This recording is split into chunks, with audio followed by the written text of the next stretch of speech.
वरशीरुषं देवं विश्वाक्षं विश्वशम्भुवं विश्वं नारायणं देवमक्षरं परमं पदं विश्वतः परमां नित्यं विश्वं नारायणगुं हरिं विश्वमेवेदं पुरुषस्तद्विश्वमुपजीवति पतिं विश्वस्यात्मेश्वरगुं शाश्वतगुं शिवमच्युतं नारायणं महाज्ञेयं विश्वात्मानं परायणम्।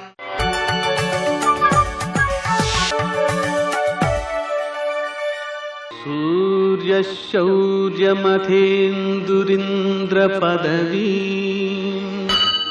सन्मङ्गलं मङ्गलम्।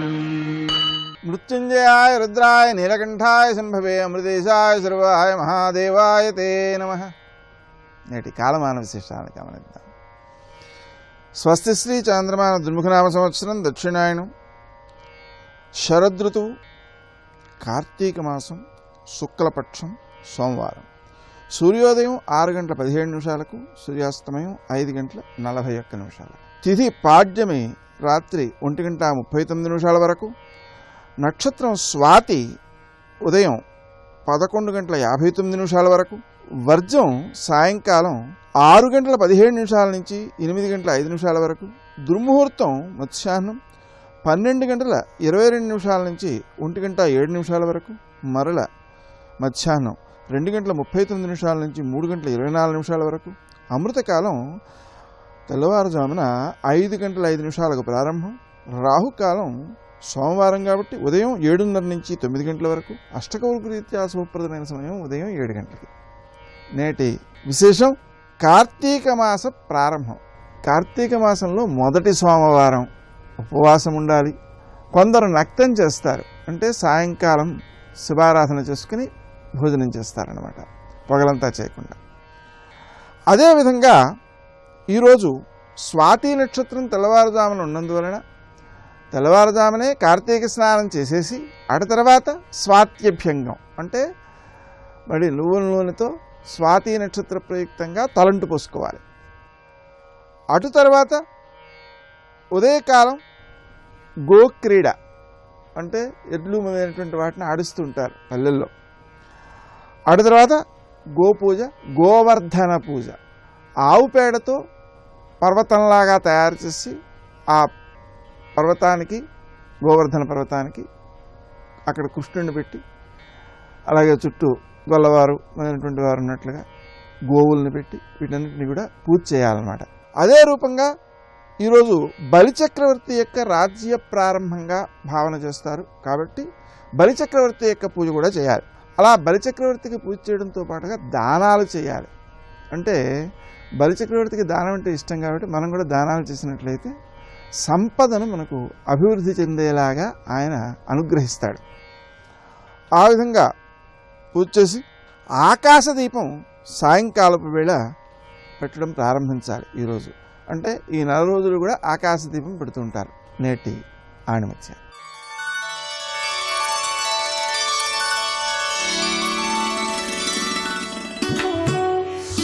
కామ క్రోధ లోభ మోహాలు ఉన్న మానవుడు ఎన్నటికీ పరిపూర్ణతను సాధించలేడు.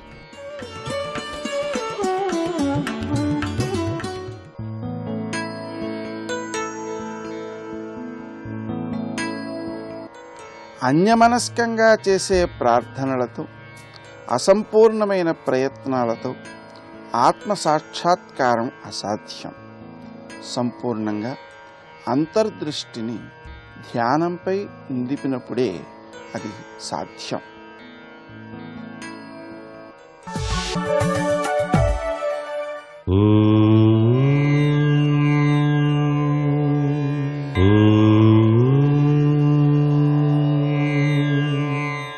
ఓం నమో నారాయణాయ. ఓం నమః శివాయ. శ్రీ కార్తీక దామోదరాయ నమః. నేటి నుంచి కార్తీక మాస ప్రారంభం. న కార్తీక నమో మాసః న దేవః కేశవాత్పరం నవ వేద సమం శాస్త్రం న తీర్థం గంగాయా సమం. అని చెప్పేసి శాస్త్రం. శివకేశవులకు ప్రీతివంతమైనటువంటి విశిష్టవంతమైనటువంటి మాసం. సంవత్సరంలో వచ్చే అన్ని మాసాల్లో కల్లా కార్తీక మాసం చాలా గొప్పది. జన్మాంతరాల పాపాలన్నీ కూడాను పటాపంచలు చేసేటువంటి అమృత తుల్యవంతమైనటువంటి మాసం. ప్రతి ఒక్కరూ కూడాను ఈ మాసం అంతా కూడాను నదీ స్నానం, దీపదానం, ఉపవాసం, శివకేశవుల అర్చన నిర్వహించటం మానవ జీవితాన్ని సార్థకత చేసుకోవటానికి ఆస్కారం ఎంతగానో ఉంటుంది. ఈ జన్మాంతరాల పాపాలన్నీ పోవటానికి నదీ తటం దగ్గరికి వెళ్ళినప్పుడు స్నానాన్ని ఆచరించే ముందుగా పుణ్యనదీ తీర ప్రాంతంలో నిర్విఘ్నం కురుమే దేవా దామోదర నమోస్తుతే అని చెప్పేసి సంకల్పం చేసి కార్తీక దామోదరాయ నమః అని చెప్పేసి అనుకుంటూ స్నానాన్ని ఆచరించటం సర్వత్రా కూడాను శుభదాయకం. స్నానానంతరం శుభ్రమైనటువంటి వస్త్రాలు ధరించి అనుష్ఠానం చేసుకోవాలి. స్త్రీలు దీపారాధన చేయాలి. తడి బట్టతో మాత్రం స్త్రీలు దీపారాధన చేయరాదు అనేటువంటి విషయాన్ని గుర్తుపెట్టుకోండి. ప్రతిదినం కూడాను కృత్తికా నక్షత్రం ఉన్నప్పుడే స్నానం ఆచరించాలి. ప్రతి ఒక్కరూ కూడా ఈ కార్తీక మాసంలో కృత్తికా నక్షత్రం ఉన్నప్పుడు స్నానం చేయాలంటే తెల్లవారుజామునే స్నానం ఆచరించాలి. అది కూడా నిత్యం చన్నీటి స్నానమే ఆచరించాలి. ఈ రోజున దానం చేసేటువంటి వారు ఎవరైనా సరే పాడ్యమి తిథి కాబట్టి బంగారం, నెయ్యి అనేటువంటిది దానంగా ఇచ్చుకోవచ్చు. అలా ఇచ్చుకోవటం వలన సర్వసిద్ధికరం. శ్రీ కార్తీక దామోదరాయ నమః.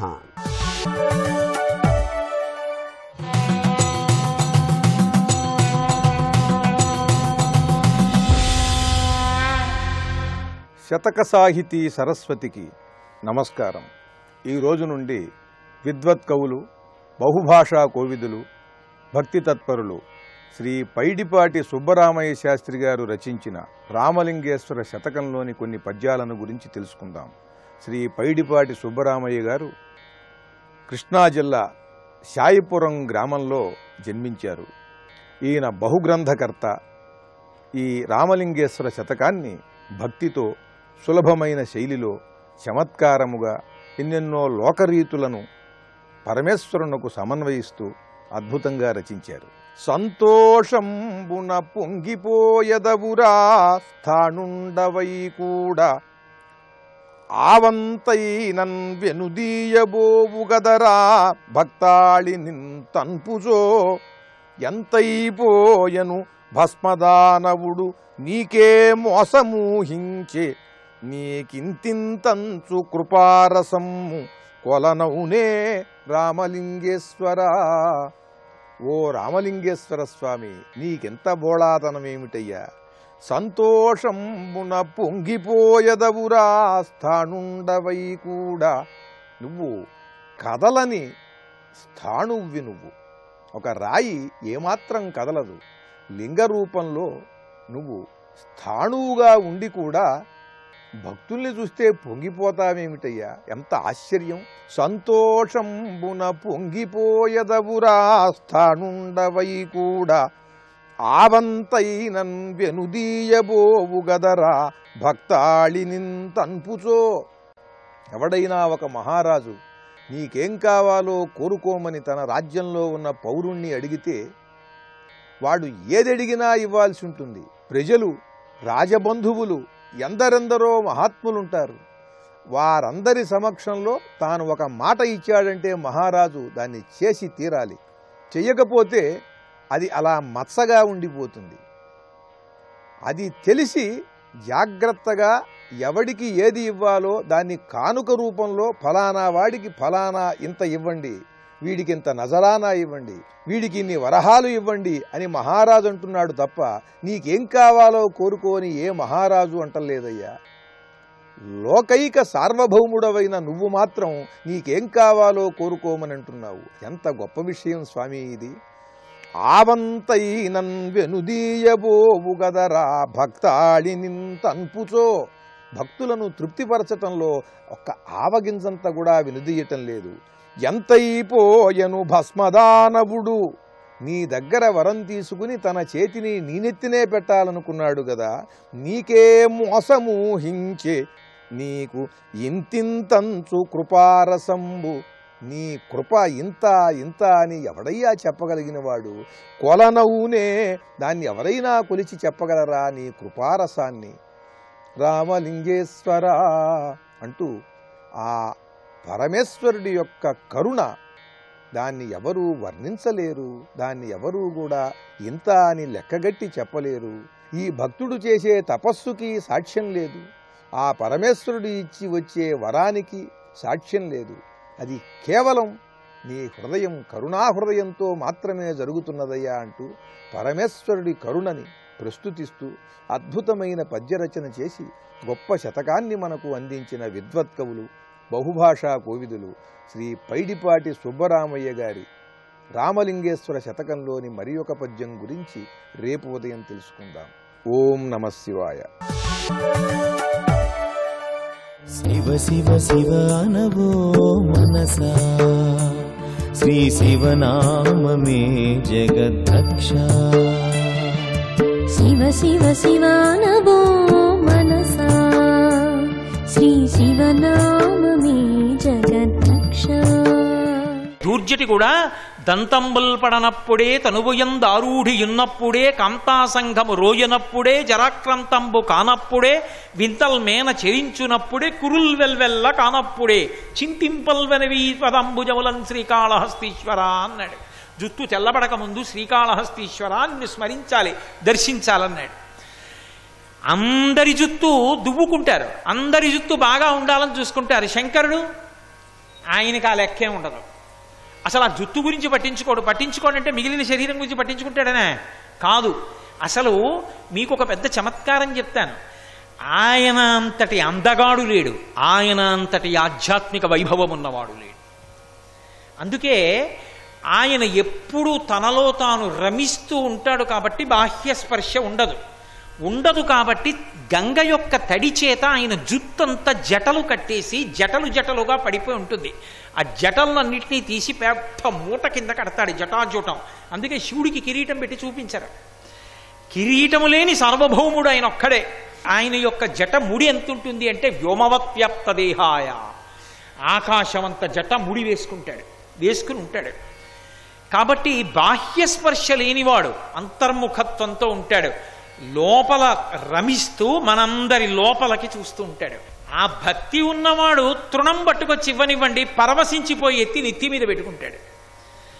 లేదు, నేనే తెచ్చానని పొంగిపోయి నేనని అహంకారంతో తెచ్చిన దాన్ని చూసి ఓ నవ్వుతాడు. నువ్వెక్కడి నుంచి తెచ్చావురా? నేను సృష్టించినవి నువ్వు తెచ్చావు. నువ్వు తేవడానికి నువ్వేది సృష్టించగలవు? గడ్డి పరక సృష్టించగలవా అంటాడు.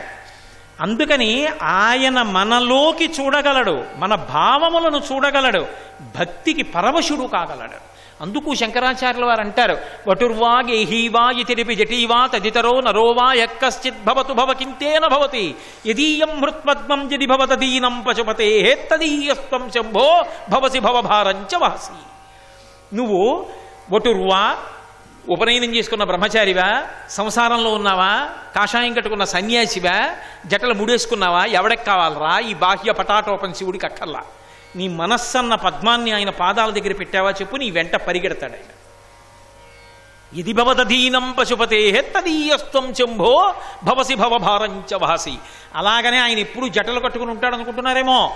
ఆయన యొక్క అందం అసలు నిజంగా ఆయన బాహ్యంలో ఉన్నప్పుడు ఆయన రూపం ఎలా ఉంటుందో లింగపురాణం వర్ణించింది. అగ్నిముఖంబు పరాపరాత్మకమాత్మ కాలంబు గతి రత్నగర్భ పదము శ్వశనంబు నీయుర్పు రసన జలేషుండు దిశలు కర్ణంబులు దివము నాభి సూర్యుండు కన్నులు శుక్లంబు సలిలంబు జఠరంబు జలదులు చదలు శిరము సర్వౌషధులు రోమచయము శల్యంబులద్రులు మానసమృతకరుండు చందములు ధాతువులు ధర్మసమితి హృదయము ఆస్యపంచకముపనిషదాహ్వయంబైన నీరూపు సరసత్వమై శివాఖ్యయై స్వయం జ్యోతి యొప్పు వాద్యమగుచు అన్నారు. ఆయన అడుగు తీసి అడుగు వేస్తే కాలం, సూర్యుడు ఆయనకు ఒక కన్ను, చంద్రుడు ఒక కన్ను, అగ్ని ఒక కన్ను. ఆయన యొక్క ఆ శరీరంలో ఉండేటటువంటి భూమికలే సమస్తమైనటువంటి శాస్త్రములు ఇవన్నీ కలిపి ఒక విరాట్ స్వరూపంగా ఉంటాడు. ఆయన కనపడినప్పుడు ఎంత అందంగా ఉంటాడంటే కోటి సూర్య ప్రతీకాశం అతిమన్మధరూపిణం విచిత్ర వసనంచాధ.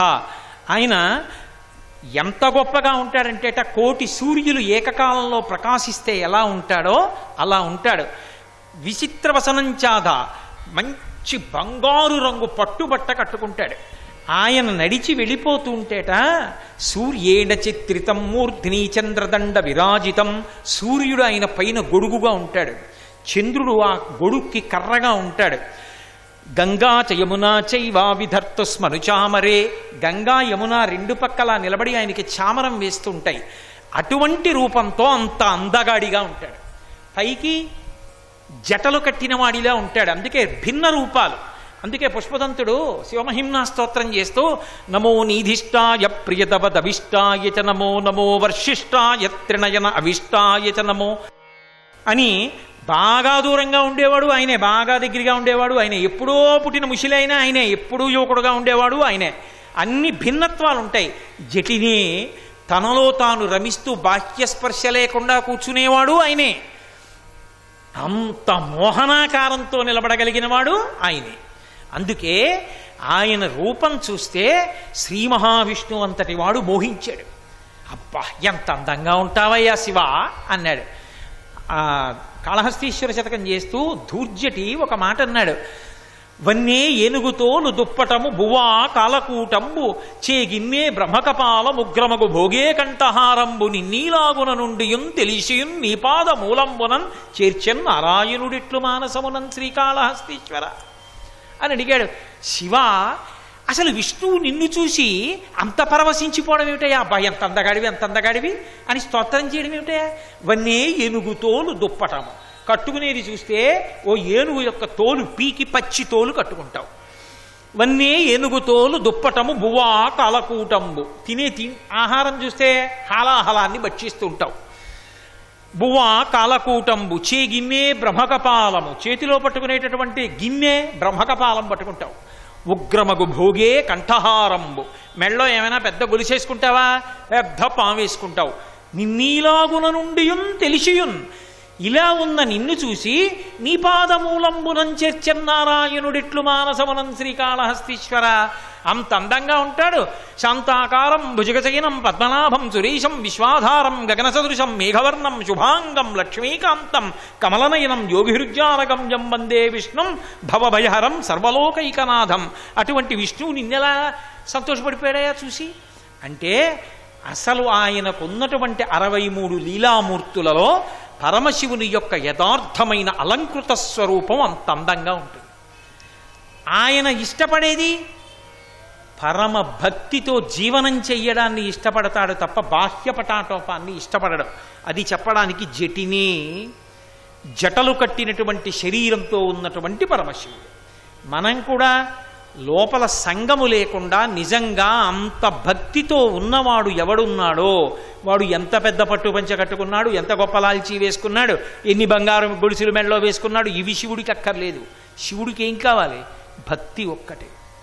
ఆ భక్తి ఉన్నదా నెత్తి మీద పెట్టుకుంటాడని చెప్పడానికి జటిని. పైగా ముందు సాయం తాండవ సంభ్రమాయ, తాండవం చేసేటప్పుడు ఆ జుత్తే విసరబడుతుంది. జటిని సేయం నతిశంభవే సా ఇయం, ఇప్పుడు నేను చేస్తున్న ఈ నమస్కారం ఏదుందో శంకర, ఆ నమస్కారము నీకు చెందుగాక. పతిశంభవే, పతి అంటే గతి అని అర్థం. పతిం విశ్వస్యాత్మేశ్వరగుం శాశ్వతగుం శివం అచ్యుతం అంటాం. పతి అంటే చేరవలసినవాడు. బాహ్యంలో పతి సతి ఆడ మగ అన్న వివక్ష, ఆధ్యాత్మిక జీవనంలో అందరం ఆడవాళ్ళమే, మగవాళ్ళు ఉండరు. మనందరికీ కూడా పతి ఎవరు? పరమేశ్వరుడు ఒక్కడే. ఆయన లోపల ఉన్నాడు కాబట్టి దీనికి విలువ. భరించినవాడు, ధరించినవాడు, పోషించినవాడు అన్నీ భర్త. భర్త ఏం చేస్తాడు? ఆడదాని గౌరవాన్ని పెంచుతాడు. ఆమెకి సంతానం కలిగేటట్టుగా చేసి ఆమెకి అమ్మా అని పిలిపించుకునేటటువంటి భాగ్యం కలిగేటట్టు చేస్తాడు. తానెన్నో పుణ్యకర్మలు చేసి చేసిన పుణ్యంలో సగభాగం భార్యకి వెళ్ళిపోతుంది, ధారబొయ్యక్కర్లేదు. భర్త చేసిన పుణ్యంలో సగం భార్యకి వెళ్ళిపోతుంది, అంతే, తనంత తాను వెళ్ళిపోతుంది. అందుకే భర్త చేసిన ఉపకారం చెయ్యగలిగిన వాడు లోకంలో లేడు. కన్న తండ్రి అలా ఇవ్వడు, అన్నదమ్ములు ఇవ్వరు, సమాజంలో ఎవరూ ఇవ్వరు. భర్త చేసిన పుణ్యంలో సగం భార్యకి వెళ్ళిపోతుంది. అంతటి అపరిమితాన్ని ఇస్తాడు. అందుకే రామాయణంలో అనసూయమ్మ చెప్తుంది, ఎవరిచ్చినా మితం, భర్త ఇచ్చినది అపరిమితం. మనందరికీ పతి పరమశివుడు. మనందరం ఏం చెయ్యాలి అంటే ఆయన్నే చేరాలి. ఆయనని చేరుకోవడమే మన జీవితాలకన్నిటికీ కూడా పరమ ప్రయోజనమని ఆయన సేయం పతి శంభవే, పతి నతి, నా నమస్కారం చేస్తున్నాను. నా నమస్కారాలన్నీ కూడా శంభుదేవుడైనటువంటి ఆ పరమశివుడు పతి కనుక ఆయనని చేరడానికి మార్గమై ఆయనే నన్ను అనుగ్రహించి నన్ను తనవాడిగా చేర్చుకొనుగాక. అందుకుని నమస్కరించు. నమః, నేను కాదు చెయ్యగలిగిన వాణ్ణి, నేను కాదు చేరగలిగిన వాణ్ణి, ఆయనే నన్ను చేర్చుకోవాలి అని అంత అందమైనటువంటి శ్లోకాన్ని ప్రతివారు కంఠగతం చేసి ప్రతిరోజు ఒక్కసారైనా చెప్పవలసినటువంటి శ్లోకం.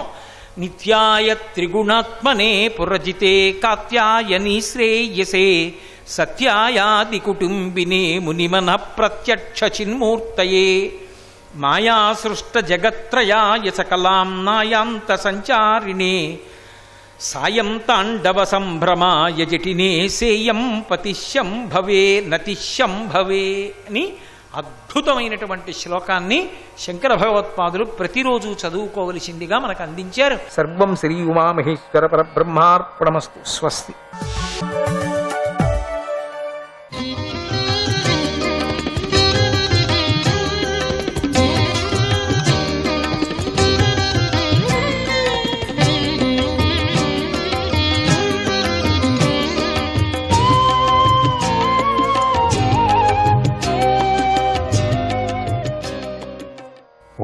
నారసింహాయ నమః. భక్తులకు సంసార బంధాన్ని తొలగించే నువ్వు భక్తులు కాని వారికి సంసార బంధం కల్పిస్తూ ఉంటావు. మేము క్రోధావేశాన్ని జయించలేదు కనుకే మేము చిత్తవృత్తులతో పరవశం చెంది ఉంటాం. కానీ శ్రీహరి అటువంటి వాడు కాదు. ఆయన ఆత్మరూపుడై సర్వాన్ని సాక్షిగా చూస్తూ ఉంటాడు, నియంత్రిస్తూ ఉంటాడు. కానీ త్రిగుణాత్మిక అయినది మాయాశక్తి, దాని యొక్క గుణకార్యములు మనోవృత్తులు, అవి సాక్షి చైతన్యమును ఏ కొంచెము కూడా తాకలేవు. ఎవడైతే దేహేంద్రియము మొదలైన వాటి యందు ఆత్మాభిమానం కలిగి వాటిపై జయాన్ని, మనో నిగ్రహాన్ని పొందాలని కోరుకుంటాడో అటువంటి వాడు ఈశ్వరుడిని సేవించకుండా ఉంటాడా? మాయ చేత వ్యామోహితులైన దుష్టబుద్ధి గలవారికి నువ్వు మధువును, సురను సేవించటంతో ఎర్రని కన్నులు కలిగి మత్తెక్కి ఉన్నవాడిలాగా కనిపిస్తున్నావు.